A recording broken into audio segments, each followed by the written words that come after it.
আসসালামু আলাইকুম। এটেন বাংলা গ্রামগঞ্জের খবরে সবাইকে স্বাগত জানাচ্ছি আমি অনামিকা হাসান পুনম। কোটা আন্দোলনকারীদের সঙ্গে আলোচনায় বসতে চান প্রধানমন্ত্রী শেখ হাসিনা। একই সাথে আটক সাধারণ শিক্ষার্থীদের মুক্তি দেওয়ার নির্দেশ দিয়েছেন তিনি। গণভবনে পেশাজীবী সমন্বয় পরিষদের কেন্দ্রীয় নেতাদের সাথে বৈঠকে প্রধানমন্ত্রী বলেন, আলোচনার জন্য গণভবনের দরজা খোলা, সরকার কোনো সংঘাত চায় না। এ সময় পাবলিক বিশ্ববিদ্যালয়, সরকারি ও স্বায়ত্তশাসিত প্রতিষ্ঠানের প্রস্তাবিত প্রত্যয় পেনশন স্কিম বাতিলের ঘোষণাও দেন প্রধানমন্ত্রী।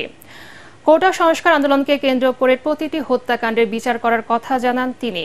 এদিকে চলমান পরিস্থিতি নিয়ে শুক্রবার রাতে গণভবনে প্রধানমন্ত্রীর সাথে জরুরি বৈঠক করেন দলের কেন্দ্রীয় নেতৃবৃন্দ, মন্ত্রিপরিষদের সদস্যরা। এতে চলমান পরিস্থিতি শান্ত করতে বৈষম্য বিরোধী ছাত্র আন্দোলনের সমন্বয়কদের সঙ্গে আলোচনা করতে সভাপতি মণ্ডলীর সদস্য জাহাঙ্গীর কবির নানক, যুগ্ম সাধারণ সম্পাদক মাহবুবুল আলম হানিফ ও আফম বাহাউদ্দিন নাসিমকে দায়িত্ব দেয়া হয়।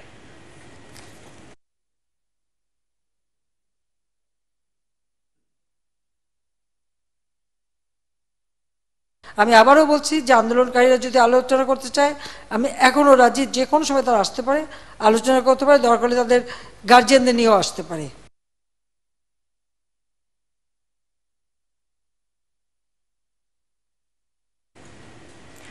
দেশের চলমান পরিস্থিতির কারণে আগামীকাল খুলছে না সরকারি বেসরকারি প্রাথমিক বিদ্যালয়। শিক্ষার্থী ও অভিভাবকদের নিরাপত্তার স্বার্থে এমন সিদ্ধান্ত নিয়েছে প্রাথমিক শিক্ষা মন্ত্রণালয়। পরবর্তী নির্দেশ না দেওয়া পর্যন্ত বন্ধ থাকবে এসব শিক্ষা প্রতিষ্ঠান। মাধ্যমিক, কলেজ ও বিশ্ববিদ্যালয়ের আগে থেকে বন্ধ রেখেছে শিক্ষা মন্ত্রণালয়। চলমান কোটা সংস্কার আন্দোলন ঘিরে সারা দেশে 158 সদস্যের নতুন সমন্বয়ক টিম গঠনের ঘোষণা দিয়েছে বৈষম্য বিরোধী ছাত্র আন্দোলন। সকালে বৈষম্য বিরোধী ছাত্র আন্দোলনের সমন্বয়ক রিফাত রশিদ গণমাধ্যমকে এ তথ্য নিশ্চিত করেন। এ সময় সারা দেশের বিভিন্ন প্রতিষ্ঠানের সমন্বয়কদের নিয়ে সমন্বয়ক টিম বর্ধিত করা হবে বলেও জানানো হয়। এর মধ্যে সমন্বয়ক হিসেবে 49 জন এবং সহ সমন্বয়ক হিসেবে 109 জন শিক্ষার্থীকে পদায়ন করা হয়।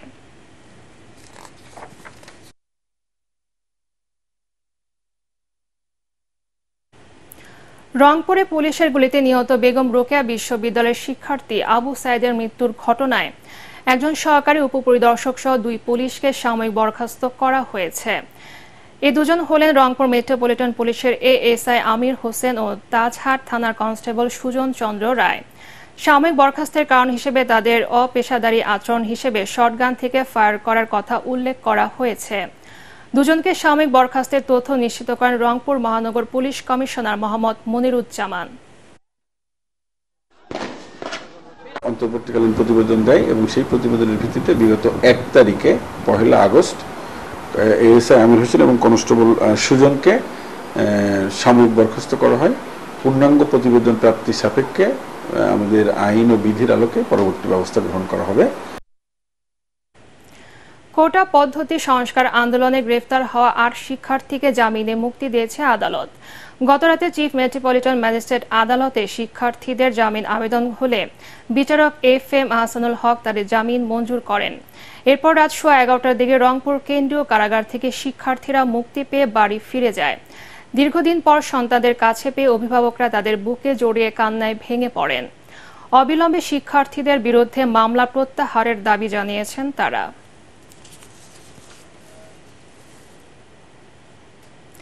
কোটা আন্দোলনকে কেন্দ্র করে দেশজুড়ে চলমান পরিস্থিতি ও ইন্টারনেট সেবা ব্যাহত হওয়ার দায় নিজের কাঁধে নিয়ে প্রকাশ্যে ক্ষমা চেয়েছেন ডাক, টেলিযোগাযোগ ও তথ্য প্রযুক্তি প্রতিমন্ত্রী জুনায়েদ আহমেদ পলক। শুক্রবার বিকেলে নাটোরের সিংড়ায় নিজ বাসভবনে উপজেলা শোক দিবস আলোচনা সভায় এই কথা বলেন তিনি। তরুণ প্রজন্মের কাছে যদি তার কোনো ভুল হয়ে থাকে সেজন্য তিনি প্রকাশ্যে ক্ষমা চান বলে এই সভায় জানান। প্রধানমন্ত্রী শেখ হাসিনার যে কোনো সিদ্ধান্ত মেনে নেওয়ার জন্য প্রস্তুত আছেন বলেও জানান প্রতিমন্ত্রী। সারা দেশের শিক্ষার্থীদের সাথে যে দূরত্ব এবং ভুল বোঝাবুঝি সৃষ্টি হয়েছে তা দূর করতে দ্রুত উদ্যোগ নেওয়ার আহ্বানও জানান পলক। তারা দায়ী, আমার তরুণ প্রজন্মের কাছে যদি আমার কোনো ভুল ত্রুটি হয়ে থাকে আমি করজোড়ে প্রকাশ্যে আমি ক্ষমা প্রার্থনা করছি।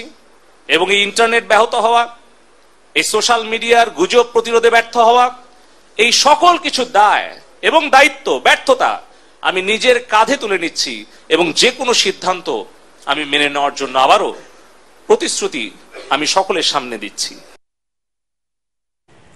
কোটা সংস্কার আন্দোলনের দায়িত্ব পালনকালে দেশের বিভিন্ন স্থানে সাংবাদিক হত্যা, নির্যাতন ও গ্রেফতারের প্রতিবাদে যশোরে মানববন্ধন করেছে সাংবাদিক ইউনিয়নের একাংশ। মানববন্ধনে সংহতি প্রকাশ করে অংশ নেয় যশোর জেলার সাংবাদিক ইউনিয়ন সহ বিভিন্ন সামাজিক সাংস্কৃতিক সংগঠন। দুপুরে শহরের মুজিব সড়কের প্রেস ক্লাব যশোরের সামনে মানববন্ধন অনুষ্ঠিত হয়। এ সময় বক্তারা সাংবাদিক হত্যা ও নির্যাতনের ঘটনায় জড়িতদের বিচারের দাবি জানান।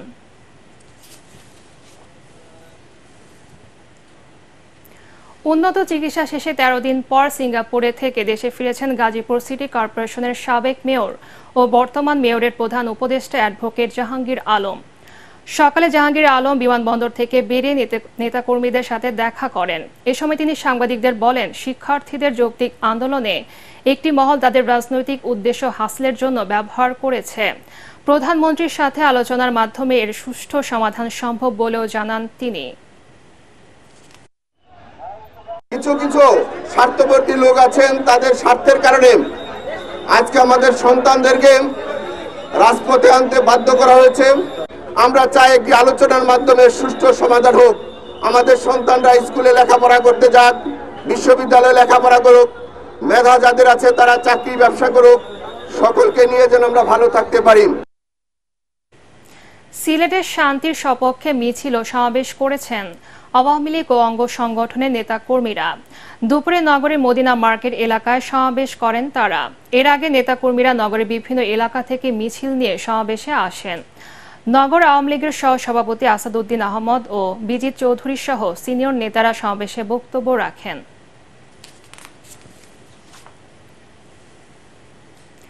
টানা বৃষ্টিতে দেশের বিভিন্ন এলাকা প্লাবিত হয়েছে। রাঙ্গামাটির পর্যটন কেন্দ্র সাজেকে যাতায়াতের সড়ক পানিতে ডুবে থাকায় 400-রও বেশি পর্যটক আটকা পড়েছেন। পাহাড় ধসের আশঙ্কায় প্রশাসনের পক্ষ থেকে মাইকিং করা হচ্ছে। এদিকে উজান থেকে নেমে আসা পাহাড়ি ঢলের পানিতে ফেনী ও বান্দরবানের অনেক গ্রাম প্লাবিত হয়েছে। ভোলার চরফ্যাশনে সাগরের উত্তাল ঢেউয়ে ট্রলার ডুবে 8 জেলে নিখোঁজ রয়েছেন। প্রতিনিধিদের পাঠানো তথ্যচিত্র নিয়ে রিপোর্ট আরও জানাচ্ছেন আশিকুর রহমান। দেশের প্রসিদ্ধ পর্যটন কেন্দ্র রাঙ্গামাটির সাজেকে যাতায়াতকারী সড়ক পানিতে ডুবে থাকায় 4 শতাধিক পর্যটক আটকা পড়েছেন। টানা বর্ষণে খাগড়াছড়ি জেলার দিঘিনালার কবাখালী সড়ক এবং বাঘাইহাট বাজারের রাস্তা ডুবে গেছে। ফলে সাজেক যাওয়ার সড়কটির 2টি স্থান ডুবে থাকায় পর্যটকরা ওই পথে ফিরতে পারছেন না। কোনো গাড়ি ওই পথে যেতেও পারছে না। তবে বৃষ্টি কমলে আটকা পড়া পর্যটকদের উদ্ধারে ব্যবস্থা নেওয়া হবে বলে জানিয়েছে স্থানীয় প্রশাসন। বান্দরবানের সাঙ্গু ও মাতামুহুরী নদীর পানি বিপদসীমার উপর দিয়ে প্রবাহিত হওয়ায় প্লাবিত হয়েছে বিস্তীর্ণ নিম্নাঞ্চল। প্লাবিত এলাকার মানুষজন আশ্রয় নিয়েছে বিভিন্ন আশ্রয় কেন্দ্রে। তাদের মাঝে প্রশাসন ও পৌরসভার পক্ষ থেকে শুকনো খাবার বিতরণ করা হচ্ছে।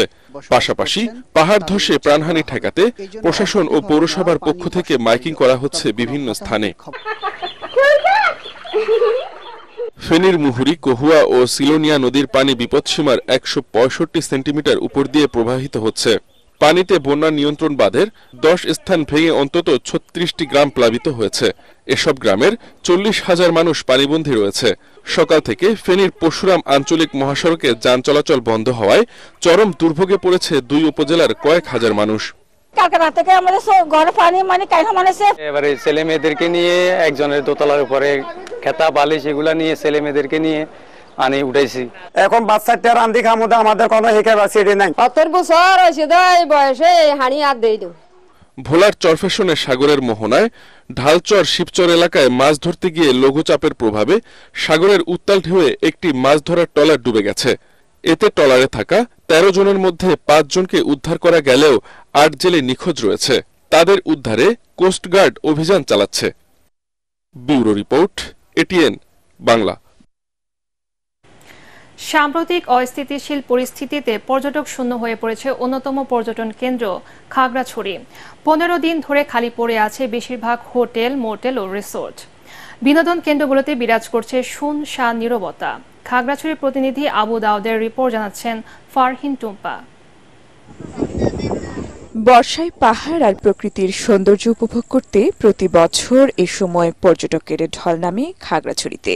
তবে এবার চিত্র ভিন্ন।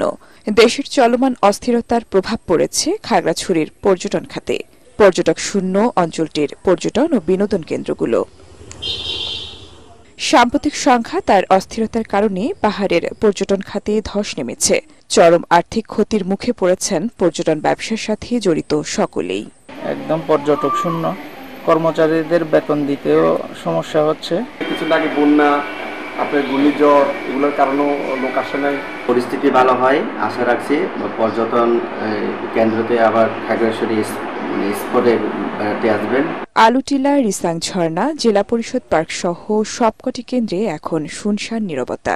পর্যটন সংশ্লিষ্টরা বলছেন, চলমান অস্থিরতায় জেলায় পর্যটন খাতে প্রায় 5 কোটি টাকার মতো ক্ষতি হয়েছে। আমাদের খাগড়াছড়ি জেলাটা যেহেতু পর্যটন শিল্প নির্ভর একটা জেলা, অনেক মানুষের আর্থসামাজিক কেন্দ্রবিন্দু আমাদের পর্যটন শিল্পটা। আমরা রিকোয়েস্ট করব এই যে চলমান যে আন্দোলন, চলমান যে কর্মসূচি, রাজনৈতিক কর্মসূচি, এটা যদি আমাদের পর্যটন শিল্পের আওতামুক্ত রাখা হয়, আমরা অনেক উপকৃত হব। দেশের অস্থিরতা কাটিয়ে আবারও চাঙা হবে খাগড়াছড়ির পর্যটন খাত। পর্যটকদের পদচারণায় মুখরিত হবে বিনোদন কেন্দ্রগুলো, এমন আশাবাদ পর্যটন সংশ্লিষ্টদের। Bureau report, ATN Bangla. Noakhali বেগমগঞ্জে বেপরোয়া গতির বাস চাপায় মা ছেলে সহ সিএনজি অটোরিকশার 3 যাত্রী নিহত হয়েছেন। সকালে নোয়াখালী ফেনী আঞ্চলিক মহাসড়কের দুর্গাপুর এলাকায় দুর্ঘটনা ঘটে। স্থানীয়রা জানায়, পার্শ্ববর্তী জেলা ফেনী থেকে স্টার লাইন পরিবহনের একটি বাস লক্ষ্মীপুর যাওয়ার পথে নোয়াখালী ফেনী আঞ্চলিক মহাসড়কে দুর্গাপুর ইউনিয়নের দোকানঘর এলাকায় বিপরীত দিক থেকে আসা অটোরিকশাটি চাপা দেয়। এতে অটোরিকশাটি দুমড়ে মুচড়ে ঘটনাস্থলে এর চালক, তার মা ও চাচাতো ভাইয়ের স্ত্রী ঘটনাস্থলে মারা যায়। খবর পেয়ে ঘটনাস্থল পরিদর্শন করে পুলিশ।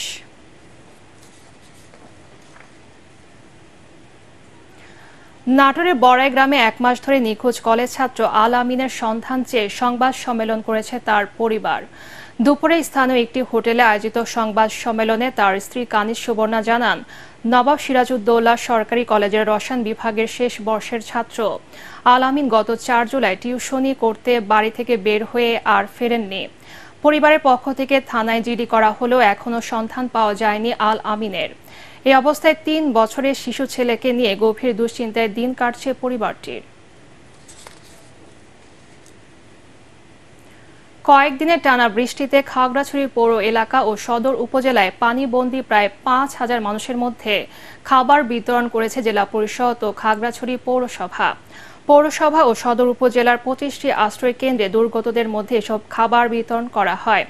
পার্বত্য জেলা পরিষদ চেয়ারম্যান মংসুইপ্রু চৌধুরী, উপজেলা চেয়ারম্যান দিদারুল আলম ও পৌরসভার মেয়র নির্মলেন্দু চৌধুরী এ সময় উপস্থিত ছিলেন। জয়পুর হাটে পটল চাষ করে লাভবান হচ্ছেন কৃষকরা। অল্প খরচে সবজি হয় দিন দিন জেলায় পটল চাষ বেড়েই চলেছে। গত বছরের চেয়ে এবার জয়পুর হাট জেলায় বেশি পরিমাণ জমিতে পটল চাষ হয়েছে। কৃষকরা জানায়, প্রতি বিঘা জমিতে এর চাষে খরচ হয় 20 থেকে 22 হাজার টাকা। আর উৎপাদন খরচ বাদ দিয়ে তা থেকে প্রতি বিঘাতে কৃষকরা লাভ করছেন 40 থেকে 50 হাজার টাকা। বর্তমান স্থানীয় পাইকারি বাজারে প্রতি মন পটল বিক্রি হচ্ছে 700 থেকে 800 টাকা দরে। জেলা কৃষি বিভাগ জানিয়েছে, জয়পুর হাট জেলায় এবার 465 হেক্টর জমিতে পটলের চাষ হয়েছে। এর চাষ বাড়াতে কৃষকদের সার্বিক সহযোগিতা দিচ্ছে জেলা কৃষি বিভাগ।